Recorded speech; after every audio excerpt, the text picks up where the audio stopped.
आज ही Doubtnut app download करें। Doubtnut पर होगा अब आपके सभी मैथ्स, केमिस्ट्री, फिजिक्स और बायोलॉजी डाउट्स का सफाया। बस अपने क्वेश्चन की फोटो खींचो, उसे क्रॉप करो और तुरंत वीडियो सोल्यूशन पाओ। Download now.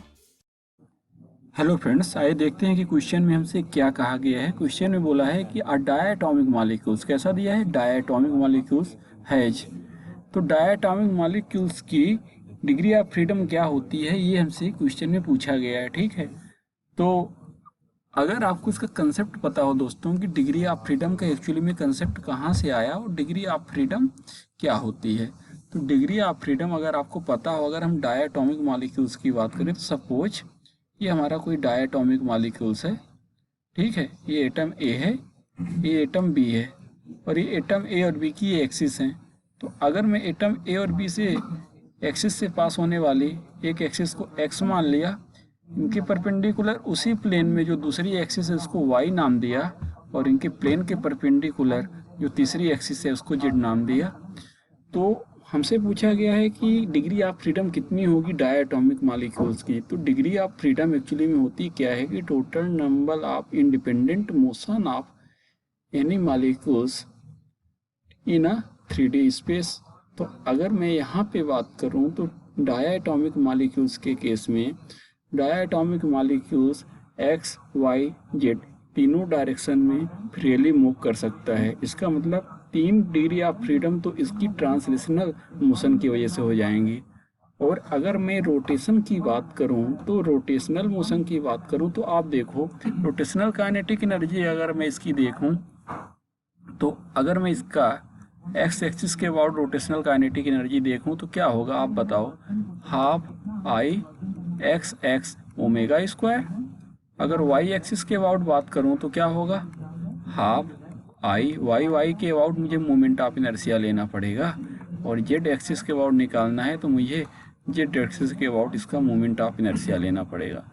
जब मैं एक्स एक्सिस के अबाउट मोमेंट ऑफ इनर्शिया की बात करता हूं दोस्तों, तो आप चीज़ों को ध्यान से देखो। एटम बेचारे बहुत छोटे हैं तो उनकी रेडियस ओबियस सी बात है बहुत कम होगी।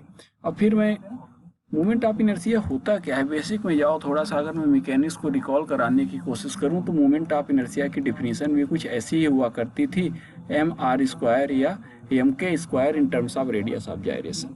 तो यहाँ पे मोमेंट ऑफ इनर्शिया होता है एम आर स्क्वायर। अगर मॉलिक्यूल्स का मास एम है, उसकी रेडियस आर है, तो किसी मॉलिक्यूल्स की उसकी एक्सिस के अबाउट जो मोमेंट ऑफ इनर्शिया होगी एम आर स्क्वायर। चूँकि मॉलिक्यूल्स की रेडियस या एटम की रेडियस ऑलरेडी इतनी कम है, 10⁻⁻5 10⁻8 के टर्म में है, तो उसका स्क्वायर करोगे तो हो जाएगा और कम।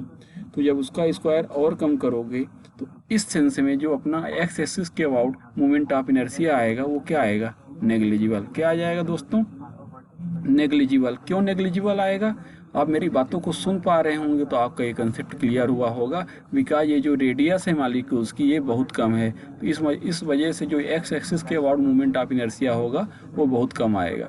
लेकिन अगर मैं वाई एक्सिस के अबाउट मूवमेंट ऑफ इनर्शिया की बात करूँ तो वाई एक्सिस से इनकी एक कंसिडरेबल डिस्टेंस है, आपको दिख रही होगी। मतलब यहाँ पे कुछ फाइनाइट वैल्यू आएगी। इसका मतलब क्या मैं आई वाई वाई को 0 बोल दूँ, बिल्कुल नहीं बोल सकता। आई जेड जेड भी क्या होगा, नॉट इक्वल टू 0।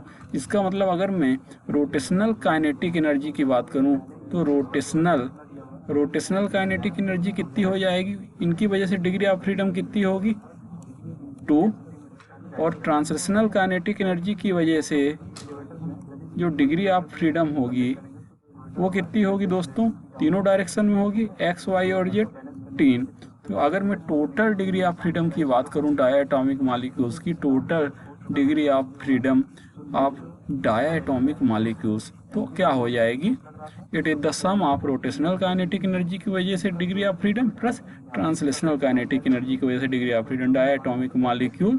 तो आप क्या बोलोगे यहाँ से, ये हो जाएगा रोटेशनल प्लस ट्रांसलेशनल, तो 3 हो गई ट्रांसलेशनल, 2 हो गई रोटेशनल, तो टोटल हो गई 5। तो आपको ये कंसेप्ट यहाँ से सीखने में समझ में आया होगा कि किस तरीके से हम डिग्री ऑफ फ्रीडम को डिफाइन करते हैं और किस तरीके से हम डिग्री ऑफ फ्रीडम को निकालते हैं। और अगर मैं इसी डायग्राम को अगर आप एक्स वाई जेड में निकालना चाहो तो एक ऐसे दिखा सकते हो कि अगर ये एक्स हो गया, ये वाई हो गया, ये जेड हो गया, तो इधर एक्स में मोशन हो सकेगा, वाई में भी होगा और इधर जेड में भी होगा। तो यहाँ से आप ये कंसेप्ट सीख पाए।